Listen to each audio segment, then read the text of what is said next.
बस इस बात को आप जान लें। छोटी सी बातें बता के अपनी बात को हम खत्म कर देते। बाबा साहब को जब संविधान लिखने का मौका मिला तो बाबा साहब एक कमरे में जाते हैं और बैठते हैं। बाबा साहब कमरे में जाते हैं, बैठते हैं, एक रस्सी लेते हैं, रस्सी का एक छोर पंखे से बांधते हैं, रस्सी का एक छोर पंखे से बांधते हैं और दूसरा छोर जो है अपने पैरों से बांधते हैं। अपने पैरों से बांध करके बाबा साहब लकड़ी के कुर्सी पे बाबा साहब ने कीले लगाया। बोलिए संविधान पढ़ते हो कि नहीं पढ़ते? बोलो कितने लोगों के घर में संविधान है? कितने लोगों के घर में? आपके घर में है? क्यों आप जाते हो भैया?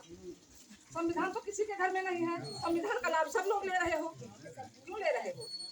आपको कीचड़ में चला जाना चाहिए। संविधान के लाभ ले करके आंख में आंख डाल करके अपने बच्चों के लिए बात बतानी पड़ेगी। जब आपके बच्चे पूछेंगे आपसे कि पापा संविधान का लाभ आप ले लिए और संविधान जब खतरे में था तो आप कहाँ थे, संविधान बचा क्यों नहीं पाए?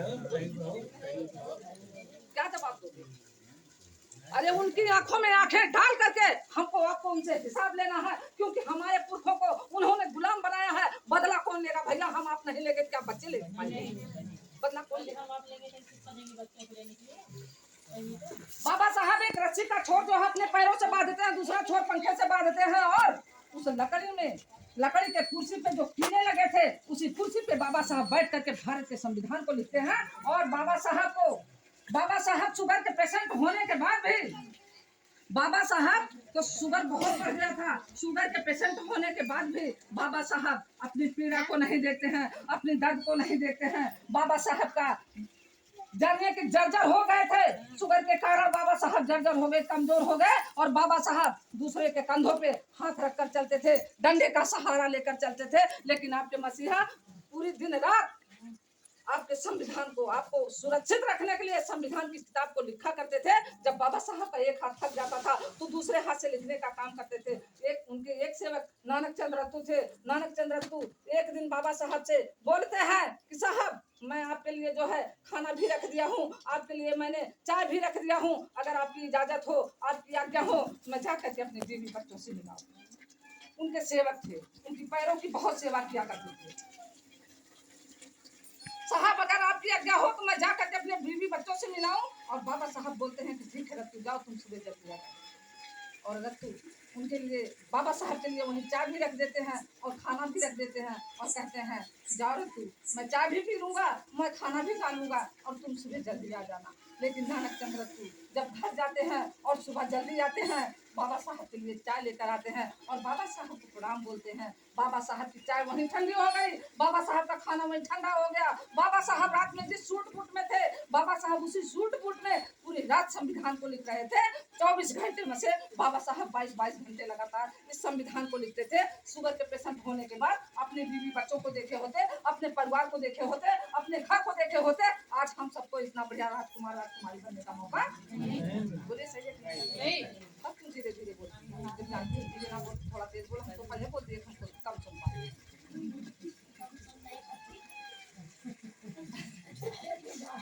चलो बात यहाँ आती है, जब नानक चंद्र रत्तू आते हैं तो बाबा साहब के लिए चाय लेकर आते हैं, बाबा साहब को प्रणाम बोलते हैं। और बाबा साहब जब रत्तू को देखते हैं तो रत्तू की आंखों में आंसू होता है। रत्तू से बाबा साहब बोलते हैं अरे रत्तू तुम घर नहीं गए, अरे रत्तू तुम घर नहीं गए।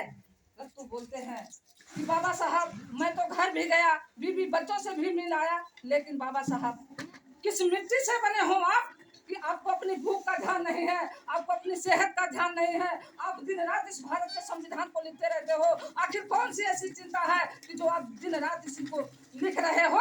कौन सी ऐसी चिंता है जो आपके शरीर से भी बढ़ करके है? बाबा साहब वहां रोए, बाबा साहब वहां रोए कि रत्तू मेरे पास टाइम नहीं। बाबा साहब वहां रोए कि रत्तू मेरे पास टाइम नहीं है, क्योंकि अगर ये भारत का संविधान अधूरा रह गया तो मेरे समाज के बच्चे अधूरे रह जाएंगे, मेरे समाज को सुरक्षित करने वाला कोई नहीं आएगा रत्तू। अगर ये भारत का संविधान अधूरा रह गया तो मेरे बच्चे जहाँ से मैंने इनको उठा करके लेकर चला हूँ, मेरे बच्चे धड़ाम से वहीं गिरेंगे। इनको सुरक्षित रखने वाला कोई नहीं आएगा तू। इसलिए मैं भारत के संविधान को रात दिन लिखता रहता हूँ। अगर ये भारत का संविधान अधूरा रह गया रत्तू, तो मैं 60 साल तक जो संघर्ष किया हूँ रत्तू, मेरे सारे संघर्ष बेकार जाएंगे। अगर ये भारत का संविधान अधूरा रह गया रत्तू, तो मेरे समाज की बहन बेटियों की इज्जत दिन रात लुटती रहेगी। इनको सुरक्षित करने वाला कोई नहीं आएगा रत्तू। अगर ये भारत का संविधान अधूरा रह गया रत्तू, तो मेरे समाज के बच्चों का गर्दन काट करके दिन रात मंदिर में चढ़ाते रहेंगे रत्तू। इनको बचाने वाला कोई नहीं आएगा। इसलिए मैं भारत के संविधान को दिन रात लिखता रहता हूँ रत्तू, क्योंकि बाबा साहब जानते थे मेरे पास समय ज्यादा नहीं है। बाबा साहब को पता था कि मैं ज्यादा दिन तक जिंदा नहीं रहूंगा, इसलिए हमारे आपके लिए दिन रात बाबा साहब त्याग तपस्या करके अपने बच्चों को नहीं देखे, अपनी बीवी को नहीं देखे। माता रमाबाई ने